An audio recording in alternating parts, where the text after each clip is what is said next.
习近平铁了心硬杠川普，想在团结的口号下把金砖布置成反美第一方阵，构建人类共同命运体。莫迪却不想再玩下去了，不愿跟习近平共命运。卢拉也不想和美国对立，金砖内部出现明显裂痕。普京似乎站在轴耳中心一边，继续做国际弃儿。然而，尽管习近平、普京和金正恩极力展示亲密关系，却难以结成真正的军事和政治同盟，其背后的算计非常复杂微妙。观众朋友好，这里是大时局，我是宝博。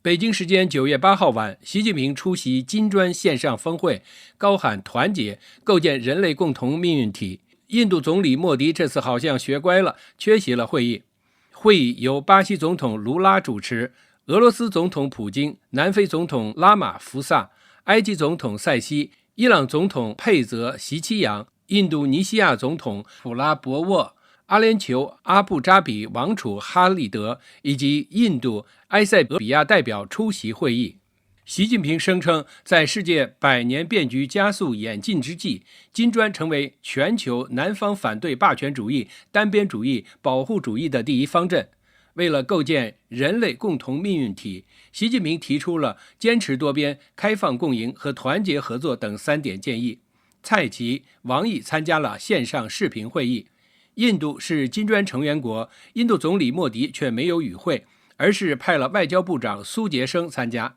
印度明年将担任金砖轮值国主席，莫迪的缺席耐人询问。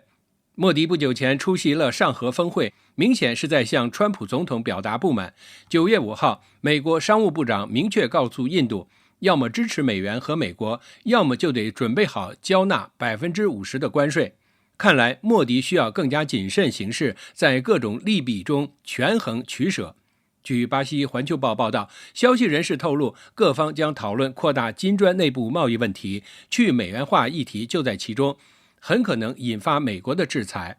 巴西总统府人士透露，巴西也将谨慎行事。卢拉更不想让这次金砖线上峰会变成反美聚会。虽然面临高达50%的关税，卢拉则强调不会对美国采取报复措施。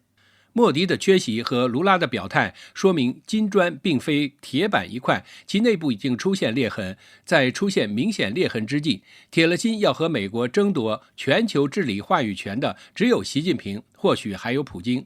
普京和金正恩虽然与习近平展示了团结姿态，但据《华尔街日报》看来，他们之间的分歧隐约可见。俄罗斯和朝鲜都是国际弃儿，被看作是世界上的无赖国家，受到西方的制裁。俄罗斯对乌克兰的战争一直在延续，朝鲜直接出兵支持。习近平在93大阅兵仪式上撕下了中立的伪装，高调展示中共与俄罗斯和北韩日益紧密的联系。在习近平看来，这样做是划算的。一旦中共与美国发生冲突，俄罗斯和朝鲜这2个邻国绝对不会做闭上关。然而，据《华尔街日报》分析，尽管中共与朝鲜和俄罗斯加强了合作，关系越来越亲密，目前却远远没有形成实际的军事或政治联盟。清华大学国际关系系系主任唐小阳说，中共在与朝鲜和俄罗斯合作时非常谨慎，与西方所描述的盟友关系不同。中共与这2国并非同一阵营，中共对战争和安全问题的看法与他们截然不同。已有40多年没有打过仗的中共，要的是边境稳定。智库卡内基中国的高级研究员赵通说，中共不再介意被看成是邪恶轴心的一部分。目前中美竞争日趋激烈，习近平想做给川普看，他更能团结朋友。在93大阅兵之前，习近平在天津举办了上合峰会，印度总理莫迪也出席了。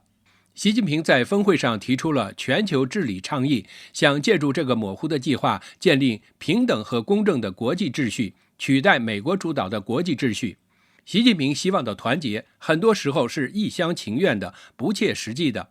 上海复旦大学国际问题研究院院长吴新博认为，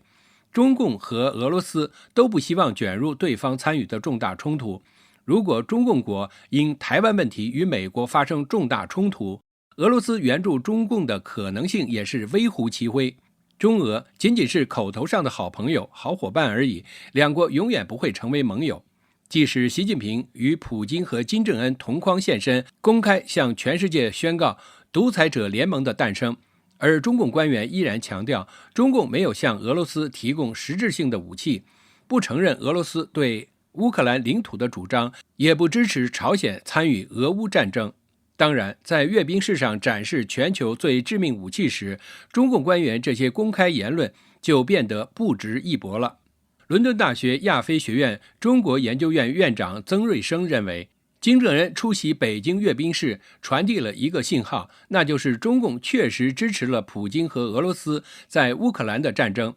中共邀请金正恩，就像对西方民主国家竖中指。中共的表现也是有代价的。中国人民大学教授石英红表示，俄罗斯和朝鲜的战争行为都给中共带来了风险，尤其是中国经济眼下正遭遇逆风。在关税战的冲击下，中国出口增速在8月份下降到今年以来的最低水平。中共海关总署9月8号数据显示，上月出口同比增长 4.4%， 低于7月份的 7.2% 的增幅。华尔街日报根据中共官方数据计算，8月份中国对美国出口大幅下滑 33.1%， 降幅大于7月份的 21.7%。石英红说，俄罗斯已经是中共的主要负累，朝鲜则紧排其后。多年来，朝鲜不顾联合国安理会所有的决议，不断升级发展核飞弹，现在还向俄罗斯派遣大批军队支持战争。中共认为，普京如果在乌克兰战争中失败，中共将失去一道屏障，美国就会集中精力对付北京。石英红则认为，如果俄罗斯获胜，中共将面临更大麻烦。到那时，俄罗斯对中共的经济依赖会大大减少，而且如果川普之后共和党继续主政白宫，俄罗斯将有更大机会与华盛顿和解，中共会对此感到担忧。过去10年，习近平外交政策的很大一部分是以民族复兴规划为指导，想要摆脱100年屈辱留下的历史问题，而其中一个主要问题正是俄罗斯吞并了中国大片领土，这些地区成为俄罗斯远东地区。这段历史仍然影响着中国人对中俄关系的看法。复旦大学教授吴新博说，在清朝的时期，俄罗斯从中国攫取了最大一片土地。在近代史中的屈辱时期，中国主要受害于2个国家，一个是俄罗斯，另一个是日本。人们对历史仍记忆犹新，很难忘记。中共的93大阅兵则是让人们选择性的忘记历史，仅仅宣扬日本的侵略，掀起仇日仇美的民族主义。对此，川普提醒习近平不要忘记美国在抗日战争中对中国的援助。对于俄罗斯，中共还在提供尽可能的帮助。英国金融时报9月7日报道，中共正准备向俄罗斯主要能源公司重新开放国内债券市场，这反映了北京和莫斯科之间不断深化的外交和经济关系。2位知情人士透露，8月下旬，中共金融监管机构在广州对俄罗斯能源企业高管承诺，将支持这些公司发行用人民币计价的熊猫债。债券一旦发行，这将是自2022年俄乌战争爆发以来，俄罗斯企业首次在中国大陆融资，也是继国有铝生产商俄铝2017年发行的15亿人民币熊猫债后，俄罗斯债券首次重返中国公开市场。自2022年以来，美国和欧洲的广泛制裁关闭了俄罗斯借债人进入全球金融市场的机会。中国的银行因担心受到2级制裁，回避涉及俄罗斯公司的公开融资交易。俄罗斯总统普京9月2号在北京与习近平举行了会谈，显示两国战略关系处于前所未有的高水平。北京和莫斯科关系越来越近，中国的银行形势不再那么谨慎。而对于遭受制裁的俄罗斯来说，人民币正在成为越来越重要的外币。律师警告说，债券要想成功发行，需要俄罗斯公司解决西方对中资银行制裁的担忧。中资银行作为熊猫债的主要买家和经纪商，将面临美国外国资产管制办公室2级制裁的风险。在谋划协助俄罗斯能源公司在中国融资的同时，中共与俄罗斯的能源交易正在悄悄进行。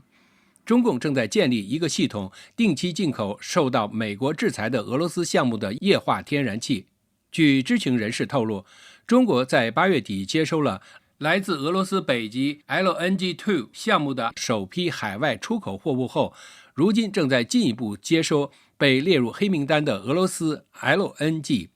并指定南方的北海港来接收这些货物。消息人士称，这些采购是通过一家鲜为人知的公司进行的，以掩盖真正的最终买家身份。中共就是用这些方式尽可能支持俄罗斯，保障其经济不被战争拖垮。习近平近来展开多场外交活动，上合峰会紧接着大阅兵，阅兵后又出席金砖线上峰会，都是一个主题，就是与美国争夺全球治理的主导权。